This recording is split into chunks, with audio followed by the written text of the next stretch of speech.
오늘은 마음병, 정신의 병 이런 문제에 대해서 살펴보도록 하겠습니다. 우리 모두는 마음병에 관련돼 있을 수 있어요. 그래서 이런 병을 잘 살펴보면 내가 어떤 위치에 있는지 알 수 있을 거예요. 우리나라에 우울증 환자들이 꽤 많은데요. 여자가 많을까요? 남자가 많을까요? 여자가 2배. 그래서 또 나라별로도 우리나라가 최고로 많아요. OECD국에서. 그래서 이 우리 삶을 고달프게 하는 이 병이 많은데 연령별로 제일 높은 그 질병의 종류를 봤더니 70대에서부터 쭉 보면 이렇습니다. 이제 70대는 뇌졸중, 5, 60대는 암, 그 다음에 3, 40대는 위궤양과 간경화, 20대는 우울증, 신경정신질환, 우울증, 즉 젊은 사람들이 이렇게 많아졌어요. 그래서 이거 우리나라가 심각해져 갑니다. 지금 그래서 젊은이들에게 이 병이 많아서 젊은 사람들이 병원을 많이 찾아가요. 조현병에 대해서 좀 더 살펴보면요.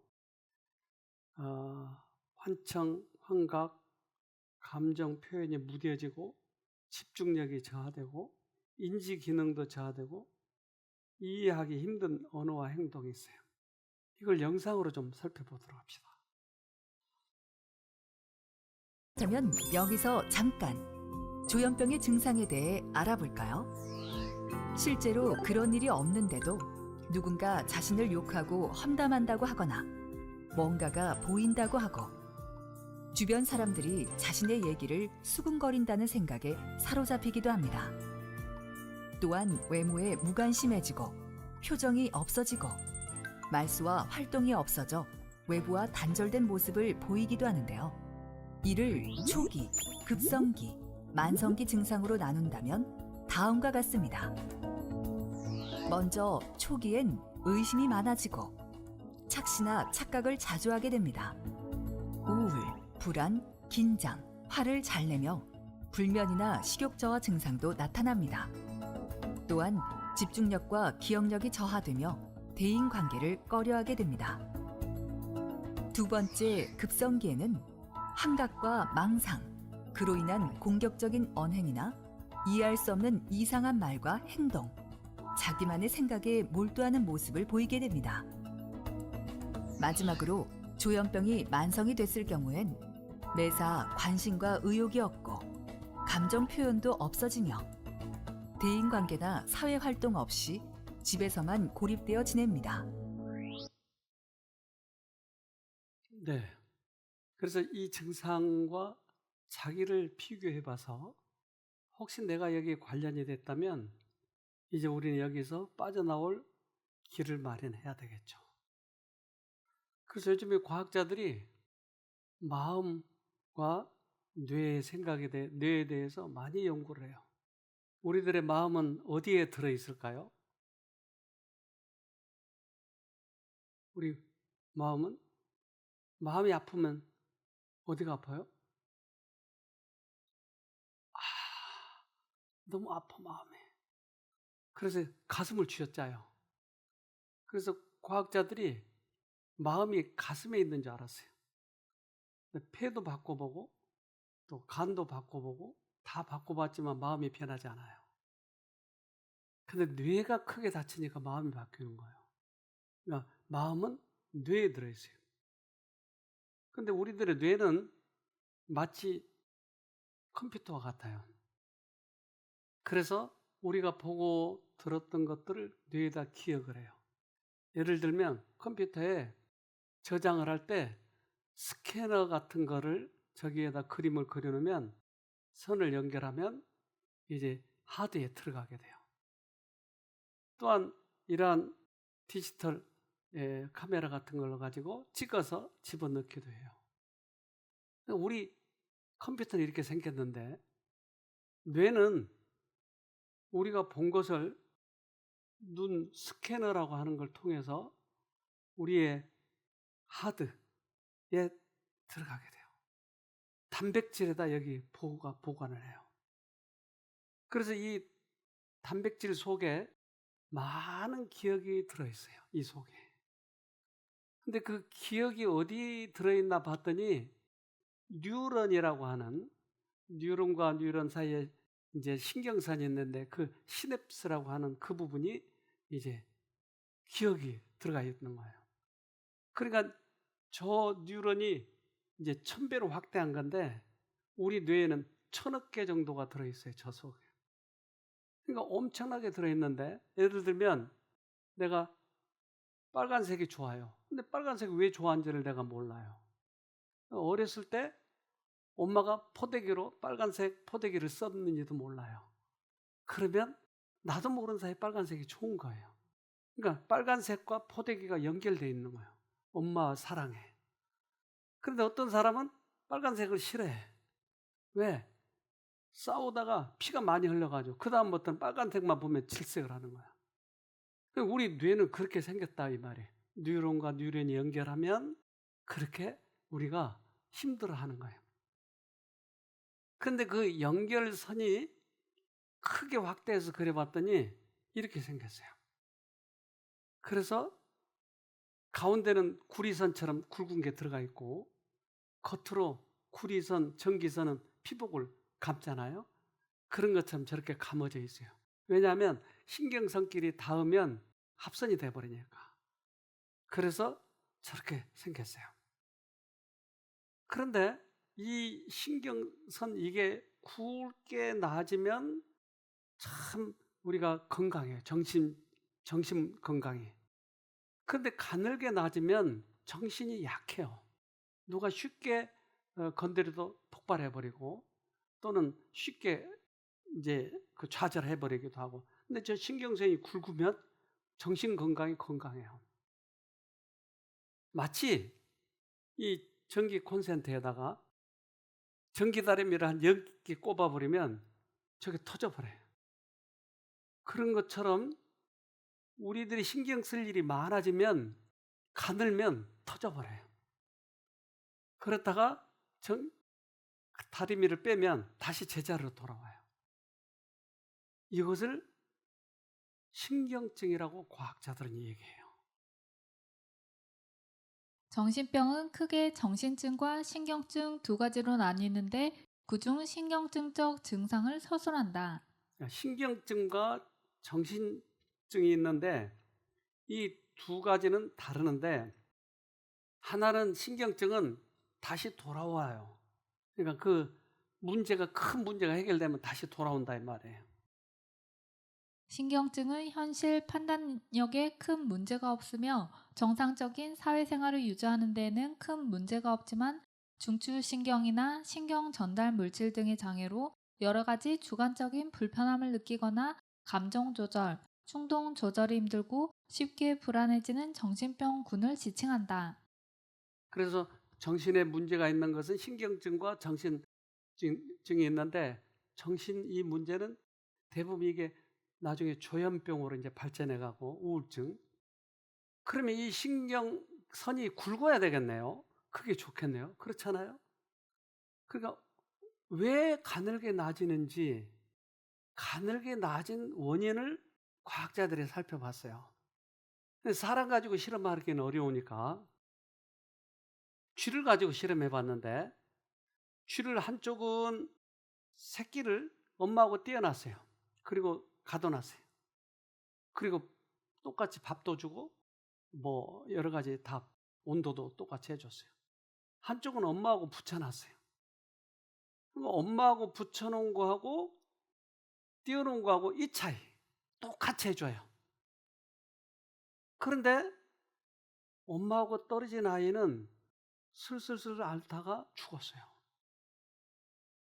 근데 엄마하고 붙어있는 쥐는 건강하게 잘 자라는 거예요. 뭐가 차이죠? 엄마하고 붙어있는 거하고 떨어져 있는 똑같이 해줬는데 뭐가 차이 나죠? 엄마 사랑. 엄마 사랑. 이게 참 중요해요. 엄마 사랑. 그러니까 엄마의 사랑을 받으면서 자란 쥐는 신경선이 굵게 낮이고, 엄마의 사랑을 못 받은 쥐는 신경선이 가늘게 낮아 있는 것을 해부를 해보니까 알겠더라 이 말이에요. 그래서 왼쪽에 맨 밑에 있는 그 신경선이 가늘게 보일 듯 말 듯 보이고, 오른쪽에 있는 거는 아주 굵게 낮아 있는 거예요. 이게 실험에서 밝혀졌어요. 그러니까 엄마가 아이를 길러야 될까요? 어린이집에 보내야 될까요? 엄마가 길러야 돼요. 엄마가 기르지 않으면 어린이집에는 직업적으로 아이를 기르니까 사랑이 없어요. 그래서 어렸을 때부터 이것이 결정되는 거예요. 그래서 신경선이 굵게 나기 위해서는 아이를 그렇게 길러야 돼요. 그런데 신경선 중간에가 끊어져 있다고 그랬어요. 중간중간이 끊어져 있는데 그 부분을 시냅스라고 하는데, 이 시냅스는 전기선이 전기로 가다가 거기서는 화학물질로 넘어가요. 그러니까 기분이 좋아서 전기가 쑥 가면 곧 떨어져 있는 부분에서는 도파민 같은 게 건너가요. 그래서 기분이 좋은 거예요. 근데 성질이 나면 거기 넘어갈 때 아드레날린 같은 게 넘어가요. 그래서 그 시냅스를 크게 확대해서 사진을 찍어봤더니 이렇게 생겼어요. 그래서 그 신경선이 오다가 중간에 지금 끊어져 있어서 거기가 화학물질이 지금 넘어가고 있는 장면이에요. 그러니까 아주 기분 좋은 일이라든지 또는 충격적인 일을 경험하면 화학물질이 많이 넘어가니까 이게 기억에 탁 기억돼 버린 거예요. 우리가 평상시에 왔다 갔다 할 때는 전봇대가 안 보여요. 있는지도 몰라. 근데 전봇대 들이받았다 그러면 전봇대, 저 전봇대 때문에 내가, 그리고 충격을 받으니까 전봇대가 기억나는 거예요. 그래서 다음에 전봇대 볼 때마다 성질이 나는 거예요. 트라우마가 생겨요. 그러니까 신경 전달 물질의 세기가 우리의 기억에 영향을 준다 이 말이에요. 신경 전달 물질의 양과 작용의 세기가 마음의 움직임에 큰 영향을 미치고 있다. 그래서 내가 진짜 사랑한 여자였는데 그 여자가 나를 발로 차고 도망가. 그러면 그 여자 잊을 수 있어요? 잊을 수 없어요. 내 돈 떼먹고 가면 잊을 수 있어요? 이제 그런 것들이 우리 기억 속에 들어있다 이 말이에요. 그런 것들이. 그러니까 이런 것들이 들어있어서 그것이 계속 우리를 계속 괴롭히고 있는 거야. 돌리고. 근데 제가 이제 컴퓨터를 해보면 이 워드 작업을 하다가 끌려고 그러면 저장하시겠습니까? 아니면 저장 안 하시겠습니까? 이렇게 물어봐요, 컴퓨터가. 그러면 저장하면 지금까지 작성했던 게 싹 하드 속에 들어가요. 근데 저장 안 하고 그러면 싹 없어지는 거예요. 컴퓨터가 그렇게 생겼어요. 근데 우리가 충격적인 사건들, 저놈이 나를 때려서 내 돈 떼먹고 도망가서, 그러면 이 충격적인 사건이니까 이게 기억이 되는 거예요. 근데 기억을 안 하려면 어떻게 하면 될까요? 그 나쁜 사건들만 계속 기억하고 있으면 우리가 미쳐버린 거예요. 기억을 안 해야 내가 행복하게 편안하게 살 수 있는 거예요. 그러니까 수없이 많은 생각들이 우리들에게 들어오고 사건들이 있는데 그거 다 나쁜 일만 기억하고 있으면 못 사는 거예요. 미쳐가지고. 그러니까 어떻게 하면 이걸 없애버리면 좋겠어요? 저장 안 하면 좋잖아요. 그렇죠? 컴퓨터는 저장 안 하면 누르면 싹 날아가 버린 거예요. 우리도 그러면 좋겠잖아요. 누가 내 돈 떼먹고 가서 뭐 받을 길도 없어. 아이, 까짓거 어차피 못 받을 거. 에이, 될 대로 되라. 잊어버리자. 하나님 이거 잊게 해주세요. 그러면 싹 날아가 버려요. 그러니까 그 기억이 없어지는 거예요. 그런데 그걸 그놈 내가 가만두나 보자. 내가 결국은 보복할 거야. 이놈 죽일 놈. 계속 돌리고 있으면 쏙 저장해 다 버린 거야. 그러니까 우리가 평상시에 우리 인생을 어떻게 살아가느냐에 따라서 저장과 저장 안 함이 결정이 되는 거예요. 그러니까 심한 스트레스를 받으면 결국은 우리들에게 기억이 있어가지고 그 기억이 계속 기억나는 거예요. 과거 사건, 후회, 죄책감 이런 것들 계속 우리를 괴롭히는 것이에요. 이것을 이런 병이라고 얘기해요. 심한 스트레스를 경험하면 PTSD라는 정신질환에 걸린다. 그러니까 심한 스트레스를 받으면 PTSD라고 하는 정신병에 걸리는데 이 정신질환은 PTSD라고 얘기해요. PTSD는 우리말로 외상후 스트레스 장애라고 얘기를 해요. 그러니까 좋지 못한 기억이 우리 뇌 속에 계속 기억되는 것을 그렇게 얘기한다 이 말이에요. 그래서 이거를 PTSD를 이렇게 얘기합니다. PTSD는 지겨운 추억을 잊지 못하는 병, 인지 행동 요법이 효과가 있다는 것은 PTSD의 원인에 대하여 다음과 같은 가능성을 시사하고 있다. 아스카이 박사는 사건이나 사고를 당하면 처음에는 큰일로 생각되지만 차츰 새로운 기억에 의하여 사건의 이미지가 바뀌고 정신적 반응도 유연해진다. 그러나 PTSD에서는 이 메커니즘에 장애가 있을 가능성이 있다. 그래서 PTSD는 지겨운 추억을 잊지 못하는 병. 그러니까 우리 뇌 속에서는 과거에 지나버린 일이에요. 그런데 이게 기억이 돼가지고 계속 기억에서 돌아가는 거예요. 그러니까 과거의 추억, 지겨워 아주 그 병이. 또 추억뿐만 아니고 미래에 대한 두려운 생각도 드는 거예요. 그러니까 알고 봤더니 과거의 추억을 어떤 사람은 기억해내고 어떤 사람은 기억해내지 못하고 그러잖아요. 모든 사람이 똑같지는 않잖아요. 그러니까 과거의 추억을 모두 다 기록하고 있는 누군가가 있어요. 누가 다 기록하고 있었을까요? 여러분 과거를 누가 다 기록하고 있다 이 말이에요. 누가요?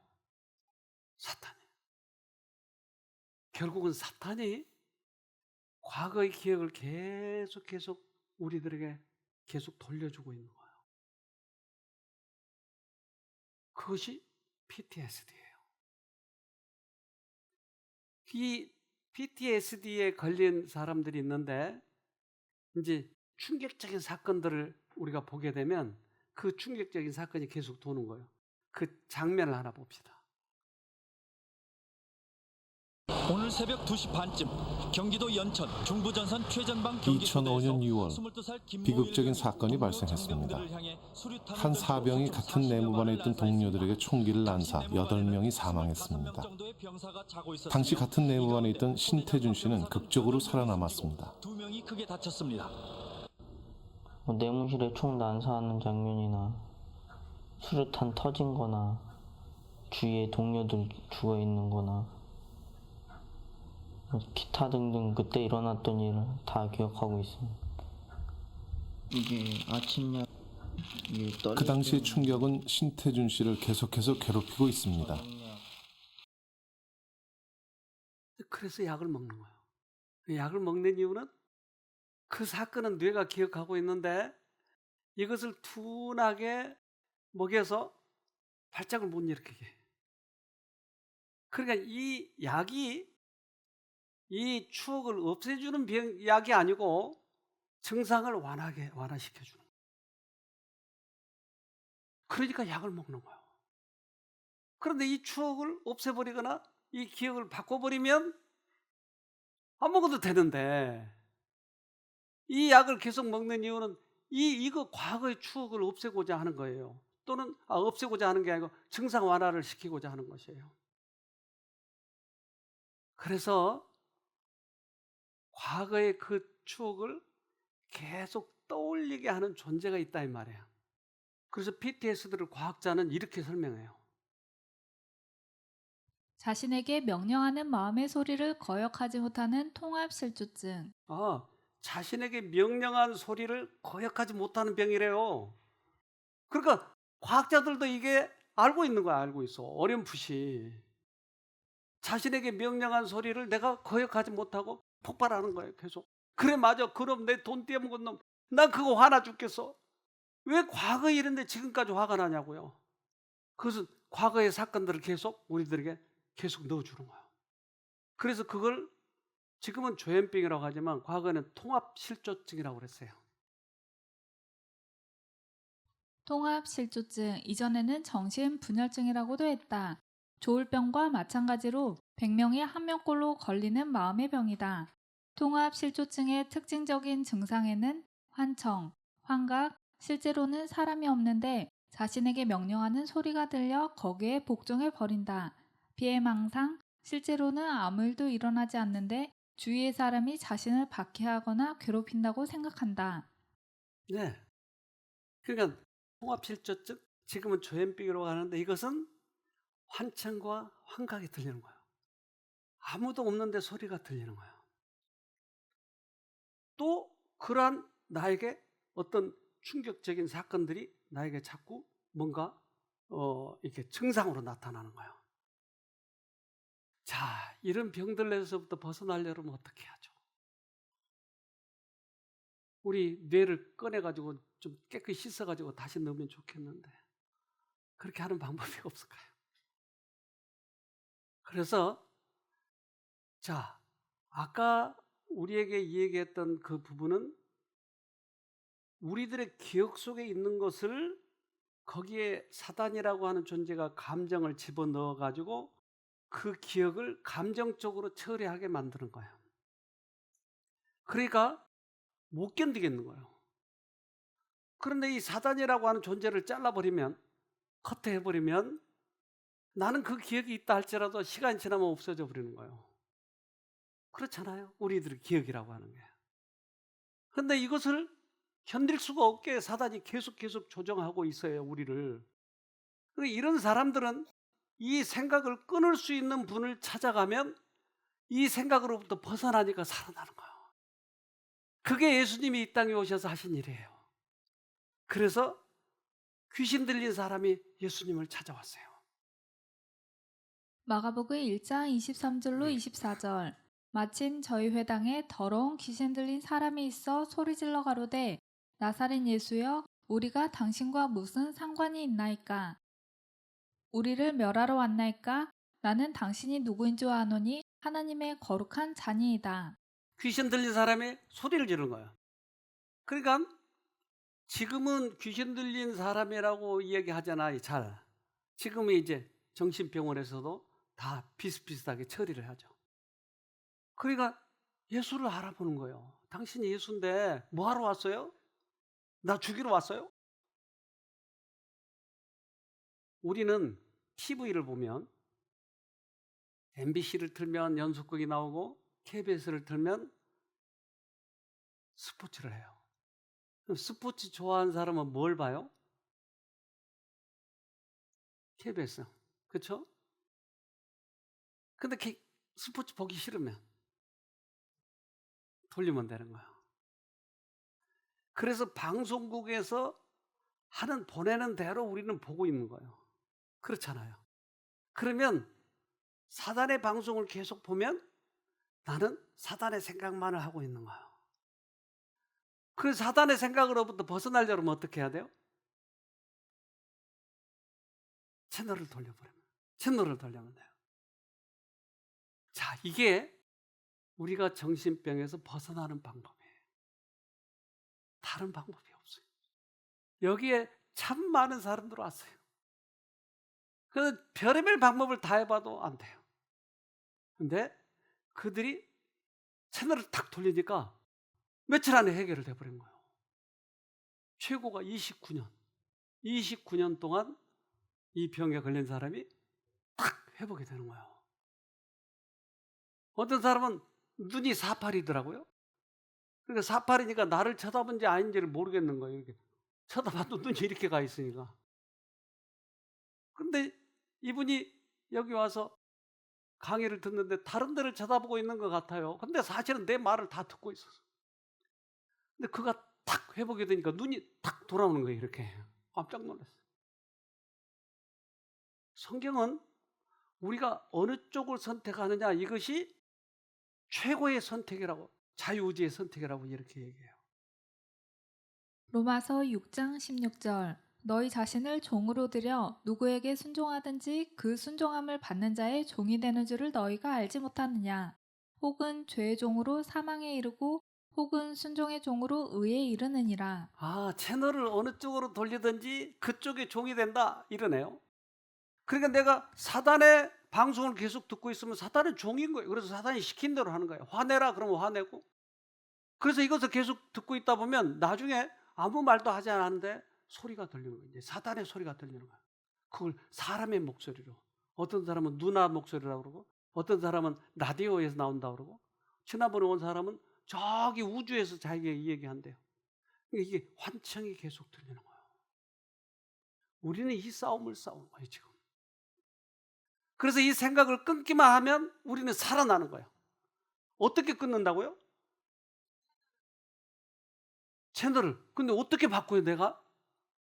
안 보이는데. 어떻게 바꿔요?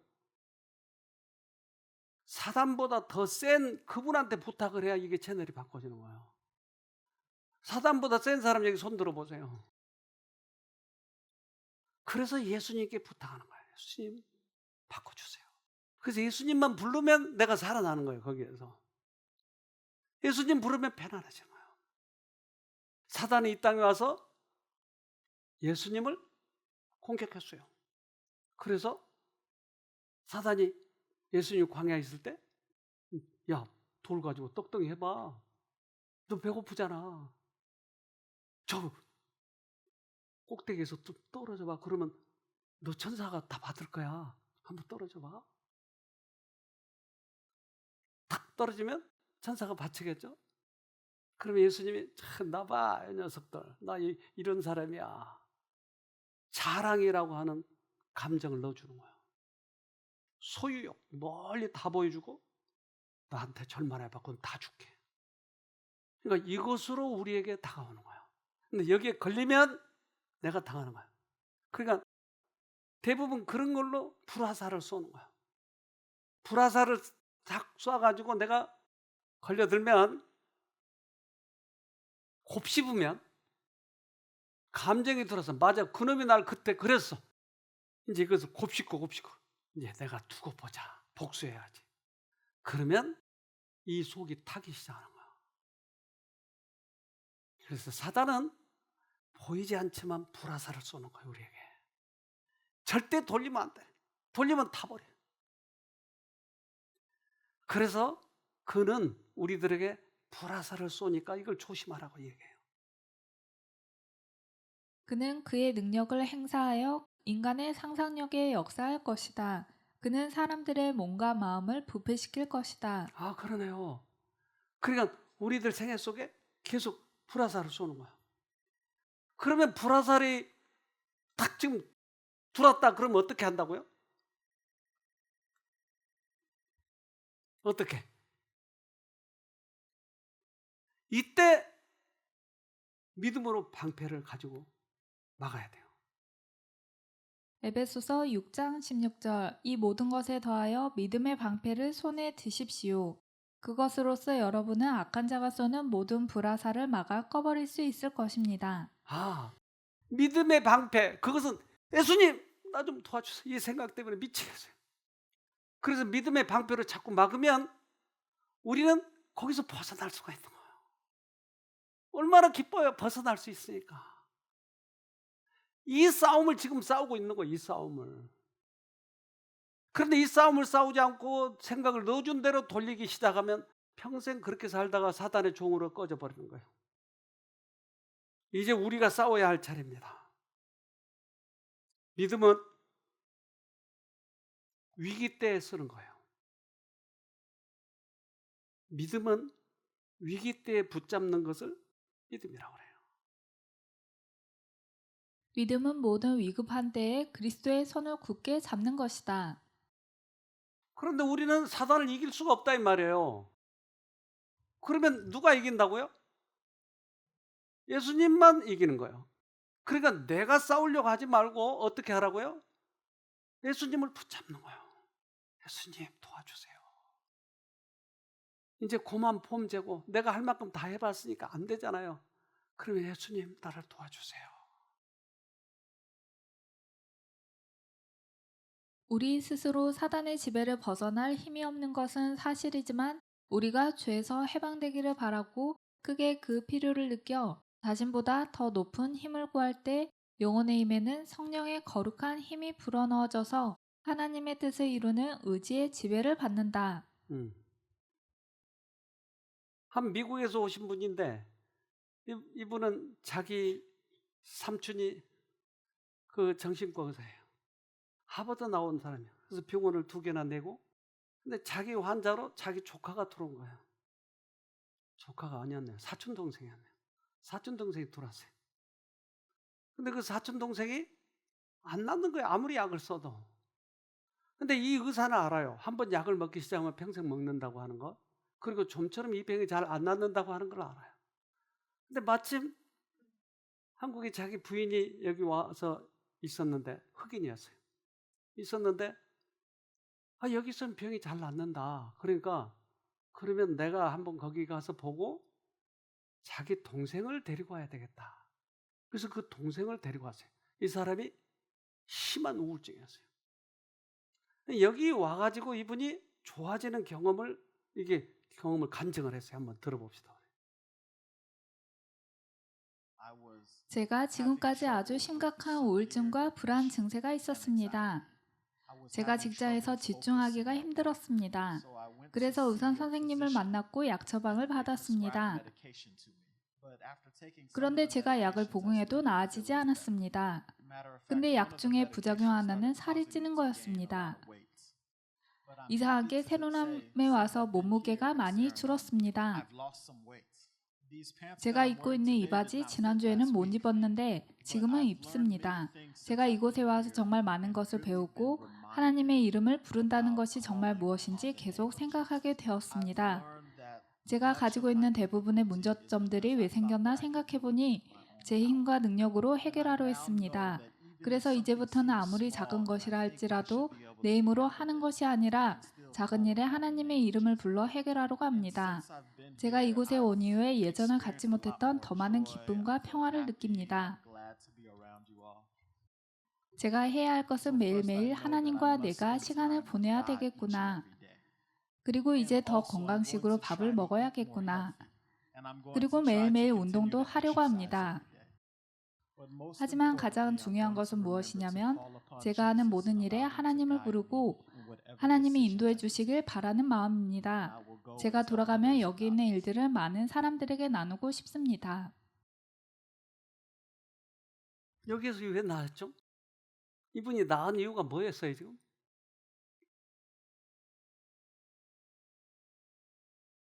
며칠 전에 이야기한 것도 아니고 조금 전에 이야기한 건데 하나님을 계속 부른다고 그러잖아요. 하나님을 부르면 낫는 거예요. 그러니까 내가 이 병에 있다고 생각이 되면 하나님을 불러보는 거예요. 믿어야 본전이요. 안 되면 그냥 가면 되고 되면 대박이요. 대박. 한번 해보는 거예요. 해보자니까요. 돈 들어요? 하나님 부르는데 돈 들어요? 해보는 거예요. 정말 많은 사람이 나왔어요. 많은 사람이. 그래서 주님께서는 그 깊은 우렁텅이에서 우리를 건질 수 있다고 하는 거예요. 시편 40편 2절 나를 기가 막힌 웅덩이와 수렁에서 끌어올리시고 내 발을 반석 위에 두사 내 걸음을 견고케 하셨도다. 우리는 어떤 쪽을 선택해야 될지 선택할 수 있는 우리는 자유가 있어요. 그래서 예수님이 이 땅에 오셔서 그 사람들을 살리셨어요.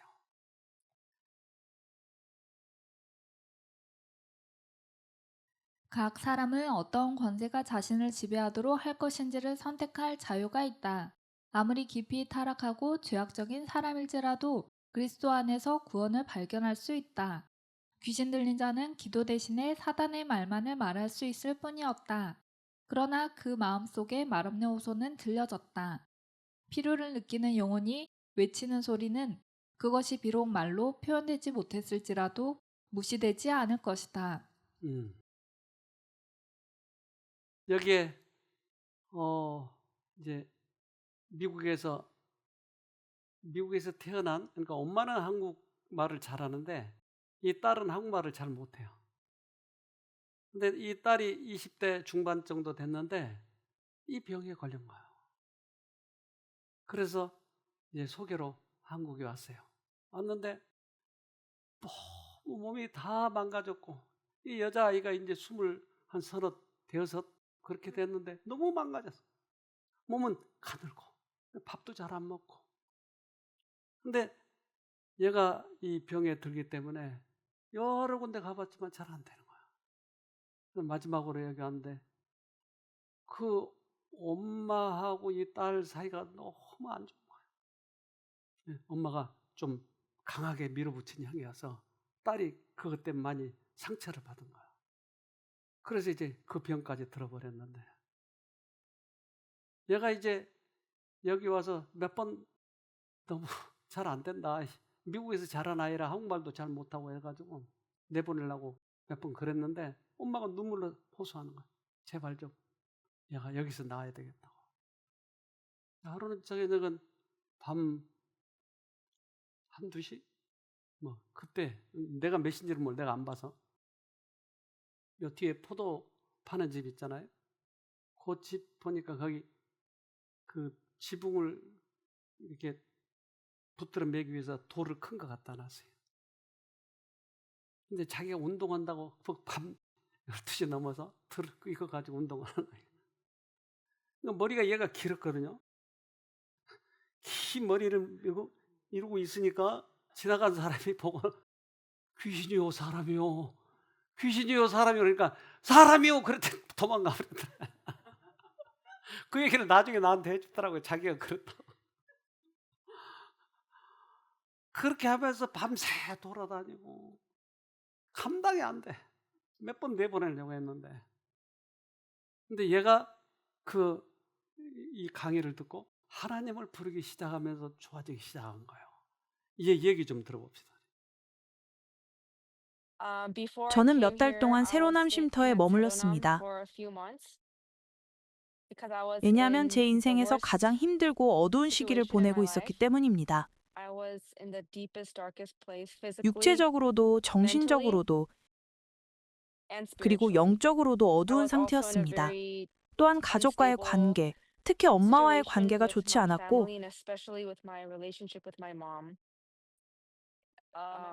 몇 년 동안 매우 불안정한 상황이었습니다. 그 문제를 두고 기도도 하고 성경에서 답을 찾으려 노력했지만 상황은 점점 더 악화되는 것처럼 느껴졌습니다. 결국 마지막 수단으로 선택한 것이 새로남 쉼터에 가는 것이었습니다. 저의 선택이 아니라 부모님의 선택으로 가게 되었습니다. 제 평생에 가장 심하게 부모님께 화를 낸 것 같습니다. 마침내 저는 순종해 보기로 결심했습니다. 그때부터 저는 새로남 쉼터에서 가르치는 대로 제 생각을 잘라내는 연습을 시작했습니다. 그건 정말 어려운 일이었습니다. 왜냐하면 엄마의 얼굴만 봐도 수많은 생각들이 한꺼번에 밀려왔기 때문입니다. 그때 저는 제 생각들과 치열하게 싸워야 했습니다. 그때 저에게 큰 도움이 되었던 것은 다른 것들을 생각하는 것이었습니다. 다른 사람들을 생각하고 그곳에 있는 사람들과 이야기하고 자원봉사자들과 교류하며 그분들의 말에 순종하고 시키는 일들을 하는 것이 제게 큰 도움이 되었습니다. 그렇게 천천히 아주 천천히 한 가지 생각이 사라지고 또 다른 생각이 사라지기 시작했습니다. 그러면서 제 안에 예수님을 생각할 수 있는 여유가 조금씩 생기기 시작했습니다. 그리고 원장님께서 전해주시는 말씀이나 다른 사람들의 간증을 제 마음에 잘 받아들일 수 있게 되었습니다. 서서히 저의 마음도 변하기 시작했고 생각도 달라지기 시작했습니다. 특히 어머니와의 관계가 시간이 지날수록 자연스럽게 더욱 영적이고 더욱 긍정적으로 변하게 되었는데 그것은 제가 정말 상상조차 하지 못한 일이었습니다.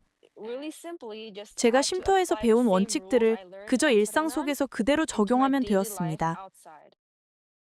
아주 단순하게 예수님을 부르는 것, 하나님께 어떤 조건도 걸지 않고 불평도 없이 그냥 단순하게 아침에 일어나면 이렇게 믿는 것이었습니다. 내 삶은 이미 예수님의 손안에 있어. 나는 그것을 믿어. 무슨 일이 일어나든지 예수님께서 나를 돌보실 거라고 믿었습니다. 모든 것이 더 좋은 방향으로 이루어질 것이라고 믿었습니다. 제가 예수님을 믿기만 한다면 말이죠.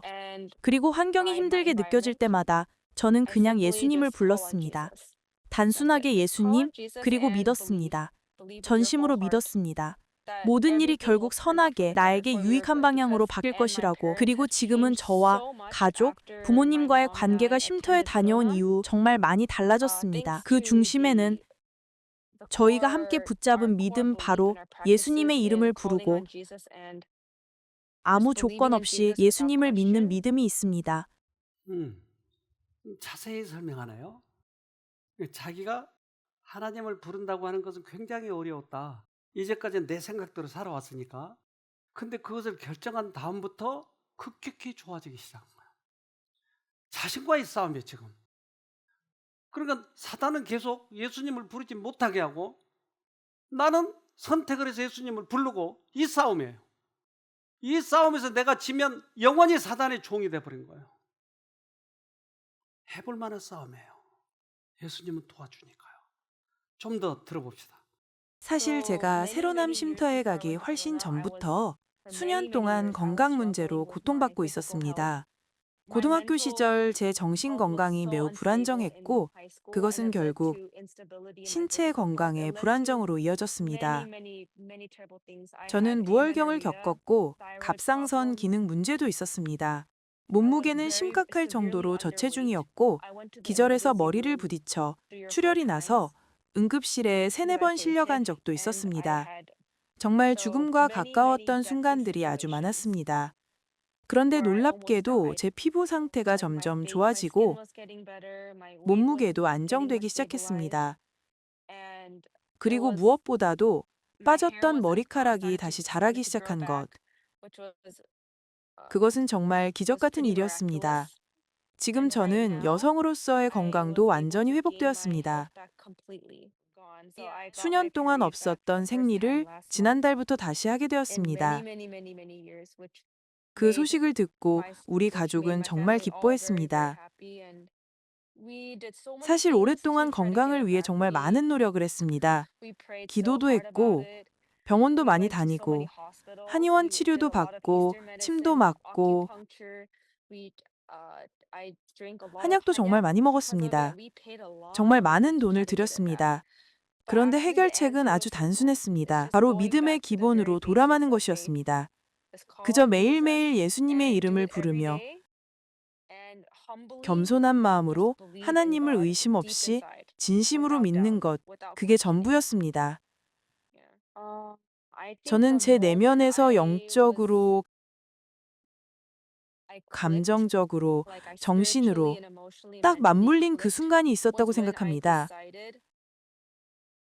제가 제 삶의 주인으로서, 제 믿음의 주인으로서 책임을 지기로 결심했을 때였습니다. 그래서 저는 하나님을 믿고 하나님을 사랑하기 때문에 저를 치유해 주시도록 한 것입니다. 더 이상 엄마의 감정이나 저에게 하는 말투나 저를 바라보는 생각이 저의 기분과 감정, 제 자신에 대해 생각하는 방식에 영향을 미치거나 자존감을 낮추게 하는 방식에 영향을 미치도록 내버려 두지 않을 것입니다.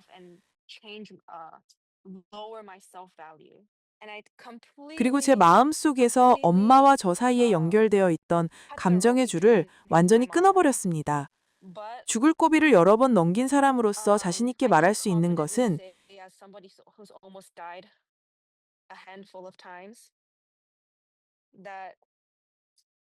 인생의 끝이 무엇인지 이미 알고 계신 분, 바로 하나님의 손에 맡기는 것이 가장 좋은 길이라는 것입니다.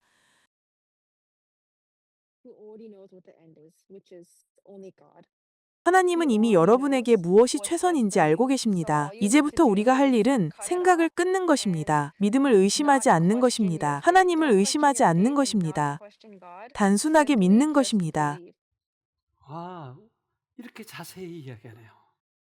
자기 생각 속에서 싸움, 감정으로부터 끊는 것, 이제는 오직 하나님만 믿는 것.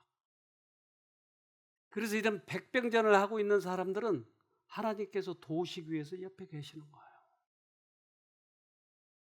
그분께서는 영혼의 원수들과 백변전을 하고 있는 사람들을 만나셨다. 그런 사람들에게 그분께서는 인내하도록 격려하고 그들이 승리할 수 있다는 보증을 해주셨다. 왜냐하면 하나님의 천사들이 그들 곁에 있으며 그들에게 승리를 줄 것이었기 때문이었다. 우리들은 우리 안에 있는 의지력을 활용해야 돼요. 그래서 사단이 계속 나에게 들려줄 때 나는 계속 하나님 쪽을 쳐다보는 이 의지력을 활용해야 돼요. 이 의지력을 활용했을 때 우리는 정상적인 사람이 되는 거예요. 우리들의 의지력이 우리를 끌고 가는 거예요. 그래서 계속 하나님, 하나님. 의지력이 올바르게 발휘되면 그것은 상상력을 지배하고 정신과 육체의 질병을 다 같이 저항하고 극복하는데 강력한 수단이 될 것이다. 강력한 수단이 우리 의지력을 하는 거예요. 그래서 우리 의지력을 주님께 드리는 것, 이것이 최선이에요. 믿음이 작용하는 과정은 간단하지만 그 결과는 강력한 능력을 나타낸다. 한 어떤 사모님이 오셨어요. 젊은 분이에요. 아이가 셋이나 있어요. 근데 귀신이 들려버린 거예요. 그래서 아무 데서도 안 되니까 데리고 왔어요. 남편하고 같이 왔어요. 근데 자꾸 밖으로만 나가려고 하는 거예요. 그래서 어딘지 모르고 막 헤매고 돌아다니고. 남편이 제발 여기 좀 있자. 그래서 계속 문 밖에서 기다리고 있고. 그래서 어느 날 우리가 이분을 이 기도회에 같이 데리고 기도를 해주기 시작했어요. 기도회가 참 효과가 있어요. 찬양하고 기도하고 찬양하고 기도하고. 근데 뿌리치고 나가려고 하는 거야 자꾸. 그 장면을 좀 볼까요? 이 사람이 그렇게 막 하다가 하나님을 불러보세요. 하나님 불러보세요. 그러니까 하나님! 하나님! 하고 부르니까 그때 문제가 해결되기 시작하는 거예요. 아주 극적이에요. 한번 봅시다.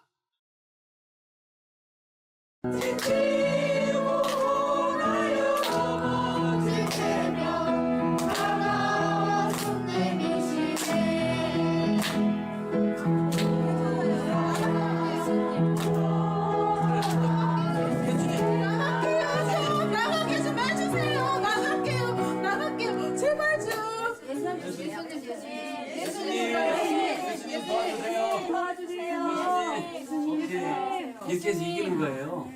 지면 안 돼요, 여기서. 자, 또 예수님 불러주세요. 예수님 불러보세요. 예수님 해서 이겨야 돼요. 자, 예수님. 오케이, 부르잖아요, 저렇게. 예수님. 네. 자, 우리 잠깐 기도합시다. 하늘에 계신 아버지. 아멘. 당신의 도움이 필요하게 아멘. 주님 앞에 무릎을 꿇었습니다. 아멘. 그 한쪽에는 귀신 들린 사람이었고 그 왼쪽에 있는 여자아이는 백혈병 아이였어요. 근데 얘도 나았어요. 자, 이 귀신 들린 이분이 그 기도회를 끝나고 그 다음 날 한번 봅시다. 이 사람이 찬양을 하는 거예요. 안녕하세요. 제가 말주변이 없어서 적어서 왔어요. 네. 오늘 이렇게 많이 건강해진 모습으로 찬양도 할 수 있게 해주신 하나님께 감사합니다. 감사한 것에 대해서 이야기해달라고 하셔서 준비를 하는데 사실 감사할 것이 너무 커서 실감이 잘 안 나더라고요. 마치 꿈 같기도 했어요. 아팠던 게. 그래서 지금 이렇게 회복시켜 주신 하나님께 감사해서 찬양으로 제 마음을 오늘 담아서 찬양하려고 합니다.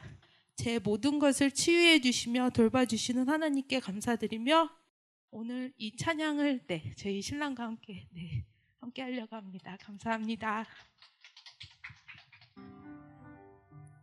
다 표현 못해도 나 표현하리라. 나 고백 못해도 나 고백하리라. 그 사랑 얼마나 크고 놀라운지를, 그 사랑 얼마나 나를 감격하게 하는지. 와, 아름다운 노래죠. 우리도 이 찬양을 할 수가 있는 거예요. 오늘 선택을 하면 되는 거예요. 아주 어려운 일도 아니에요. 이 마음속에서 자꾸 과거 생각이 들어올 때 예수님을 불러서 끊어버리면 우리는 이렇게 할 수 있는 거예요. 예수님은 귀신을 이길 수 있어요. 우리 꼭 승리하기를 바랍니다. 기도합시다. 하늘에 계신 아버지, 우리가 사단보다 약하기에 절제를 매고 있습니다. 그러나 주님은 사단보다 더 크시지 않습니까? 부디 주님이 오셔서 우리들의 양심에 말씀하시고 강력한 주의 손으로 우리를 건져 주시옵소서. 우리가 할 수 없는 것을 시인합니다. 그러기에 저희 연약함을 보시고 다시 한번 용기를 주셔서 주님 손 붙잡고 그 왼수 사단으로부터 벗어날 수 있도록 꼭 도와주시옵소서. 그러면 우리의 나머지 생애를 주님만 믿고 찬양하며 살겠습니다. 저희들을 도와주시옵기를 예수님 이름으로 기도합니다. 아멘.